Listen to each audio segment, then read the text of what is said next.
আজ মুখোমুখি হয়েছিল টি-20 ক্রিকেটের দুই পরাশক্তি ভারত ও ওয়েস্ট ইন্ডিজ। টসে জিতে ওয়েস্ট ইন্ডিজ প্রথমে ভারতকে ব্যাটিংয়ে পাঠায়।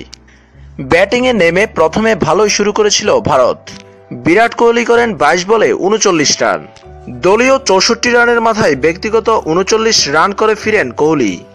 এর কিছুক্ষণ পর শিখর ধাওয়ান আউট হন মাত্র 23 রান করে। দলের সেট হওয়া দুই ওপেনিং ব্যাটসম্যানকে হারিয়ে কিছুটা বিপাকে পড়েছিল ভারত।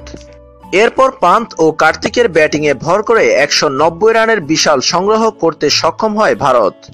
কার্তিক 29 বলে 48 আর পান্ত করেন 35 বলে 38। জবাবে ব্যাটিং করতে নেমে দুর্দান্ত শুরু করে ওয়েস্ট ইন্ডিজ। দলীয় 82 রানের মাথায় গেইল ফিরেন 18 রান করে।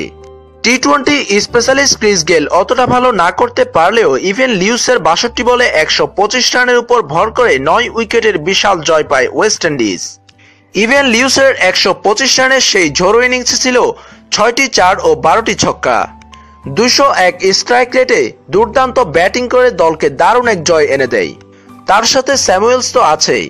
29 বলে 37 রান করে দলের জয়ে অবদান রাখেন তিনি। সব মিলিয়ে ভারতের বিপক্ষে অবিশ্বাস্য এক জয় পায় ওয়েস্ট ইন্ডিজ, যেটি হয়তো ভারতের স্কোর দেখে অনেকের কল্পনাতেই ছিল না।